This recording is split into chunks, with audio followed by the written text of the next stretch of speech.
दोस्तों, आज जो होने वाला है ना, वो सिर्फ डिजाइनिंग नहीं है, ये पूरा एक लाइव मैच जैसा एक्सपीरियंस होने वाला है। और यकीन मानिए, शुरुआत में आपको अंदाजा भी नहीं होगा कि आखिर एंड तक ये चीज कितनी डेंजरस दिखने वाली है। स्क्रीन पर अभी सब कुछ बहुत सिंपल लग रहा होगा, एक खाली कैनवास, कुछ लाइंस, लेकिन असली खेल अब शुरू होने वाला है। हर क्लिक के साथ, हर कट के साथ पूरा माहौल बदलने वाला है। और मैं चाहता हूं कि आप मेरी हर एक हरकत को ऐसे देखें जैसे कोई जासूस सबूत ढूंढ रहा हो।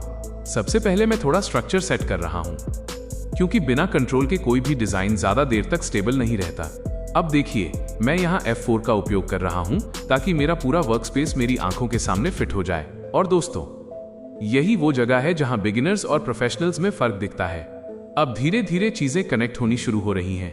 देखने में छोटा काम लग रहा है, लेकिन जो वाइब्रेंट कॉम्बो आप देख रहे हैं, उसका असली इंपैक्ट बाद में दिखाई देगा। अब मैं यहाँ शेप टूल F10 को एक्टिवेट कर रहा हूँ। ध्यान से देखिए कैसे मैं एक एक नोड को खींचकर उसे एक नई जान दे रहा हूँ। ये मूर्तिकार का काम है, एक गलत क्लिक और पूरा डिजाइन अपनी रूह खो देगा। शॉर्टकट याद रखिए, Ctrl+D, ये एक ऐसा शॉर्टकट है जो डिजाइनिंग की स्पीड को पूरी तरह बदल देता है। मैं इसका इस्तेमाल यहाँ बार बार करूंगा ताकि मेरा फ्लो न टूटे, क्योंकि एक प्रोफेशनल की रफ्तार ही उसकी ताकत होती है। अब मैं फ्लो को थोड़ा स्मूथ कर रहा हूँ और ध्यान से देखिए, बिना ज्यादा कुछ बोले भी डिजाइन खुद फील देना शुरू कर चुका है। यही असली डिजाइनिंग होती है, जहाँ डिजाइन खुद बोलता है।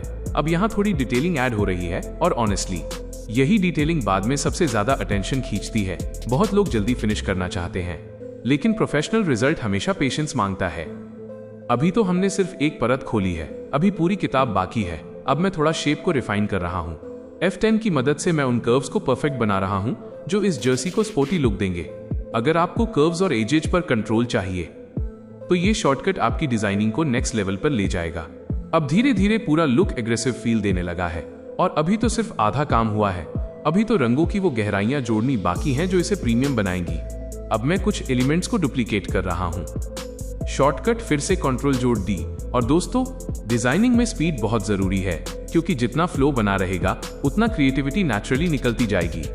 अब थोड़ा बैलेंस सेट किया जा रहा है। अगर फ्लो बिगड़ गया तो पूरी वाइब टूट जाएगी। यही रीजन है कि हर प्रोफेशनल डिजाइनर बार बार जूम करके चीजों को चेक करता है। शॉर्टकट याद रखिए, F2 जूम इन और F3 जूम आउट। ये छोटे शॉर्टकट्स आपका घंटों का काम बचा सकते हैं। अब डिजाइन धीरे धीरे वो फील देने लगा है जो नॉर्मली सिर्फ हाई लेवल स्पोर्ट्स ग्राफिक्स में देखने को मिलता है। और सच बताऊं, यही मोमेंट सबसे ज्यादा मजेदार होता है, जब आपको लगने लगता है कि अब डिजाइन जिंदा हो चुका है। अभी हम बहुत गहराई में जा रहे हैं। अब थोड़ा शार्पनेस बढ़ाया जा रहा है ताकि ओवरऑल इंपैक्ट और ज्यादा स्ट्रॉन्ग लगे। और दोस्तों, डिजाइनिंग में एक रूल हमेशा याद रखना, अगर व्यूअर की नजर डिजाइन पर रुक जाए तो समझो काम सक्सेसफुल है। अब मैं कुछ पार्ट्स को परफेक्टली अलाइन कर रहा हूं। शॉर्टकट की C और E ये इंस्टेंट अलाइनमेंट देता है और डिजाइनिंग को क्लीन बनाता है। अब धीरे धीरे डिजाइन प्रोफेशनल जोन में एंटर कर चुका है, लेकिन अभी भी सबसे पावरफुल पार्ट बाकी है। अब थोड़ा डेप्थ क्रिएट किया जा रहा है, और यही वो चीज है जो फ्लैट डिजाइन को प्रीमियम लुक देती है। देखिए, बिना एक्स्ट्रा नॉइज डाले भी पूरा आर्टवर्क हैवी फील दे रहा है। यही स्मार्ट डिजाइनिंग कहलाती है। अब कुछ एलिमेंट्स को मिरर किया जा रहा है। शॉर्टकट H और V, ये शॉर्टकट्स वर्कफ्लो को बहुत फास्ट बना देते हैं। और ऑनेस्टली, अगर आप शॉर्टकट्स नहीं सीख रहे तो आप डिजाइनिंग में अपनी स्पीड खुद स्लो कर रहे हो। अब धीरे धीरे पूरा सीन सिनेमैटिक फील देने लगा है। बीच में पॉज लें, डिजाइन के हर एक हिस्से पर काम करें, माउस के मूवमेंट दिखाएं। अब मैं थोड़ा फिनिशिंग टच दे रहा हूं, क्योंकि फाइनल डिटेलिंग ही डिसाइड करती है कि डिजाइन एवरेज लगेगा या प्रोफेशनल। अब पूरा स्ट्रक्चर बहुत क्लीन दिखाई दे रहा है, और यही क्लीन लुक ऑडियंस को इंस्टेंटली अट्रैक्ट करता है।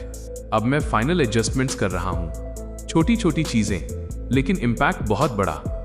डिजाइनिंग में परफेक्शन कभी एक स्टेप में नहीं आता, बार बार रिफाइन करना पड़ता है।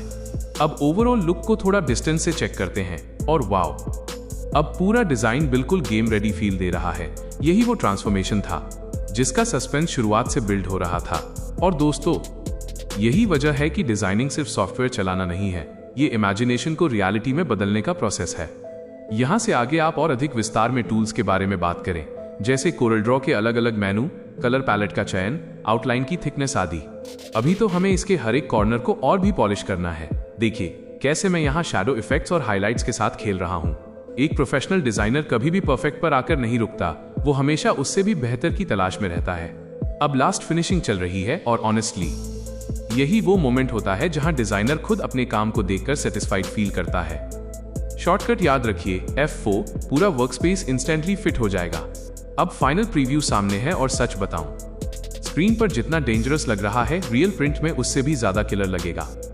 डिजाइनिंग जारी रखें, धीमी गति में काम करते हुए। दोस्तों, आपने देखा कैसे एक एक स्टेप से ये मास्टरपीस तैयार हुआ। अगर आपको ये पूरी प्रोसेस और मेरी मेहनत पसंद आई हो तो हमारे चैनल मल्टीइन्फो को अभी सब्सक्राइब करें और बेल आइकन दबाएं। लेकिन रुकिए, मेरी मेहनत और ये डिजाइन का सिलसिला यहाँ थमने वाला नहीं है। ये तो बस एक शुरुआत है, क्योंकि अभी इसके अंदर और भी कई जादुई लेयर्स और बारीकियां जुड़नी बाकी हैं जो इसे पूरी तरह से गेम चेंजर बनाएंगी। आप स्क्रीन पर देख रहे हैं कि काम अभी भी जारी है, तो इस अद्भुत डिजाइन के बनने की पूरी यात्रा को बिना रुके देखते रहें और सीखते रहें। तो मिलते हैं अगली वीडियो में एक और नेक्स्ट लेवल डिजाइनिंग एक्सपीरियंस के साथ। तब तक keep creating, keep grinding and never stop designing. Designing बिना रुके चलती रहेगी, वीडियो अंत तक जारी रहेगा।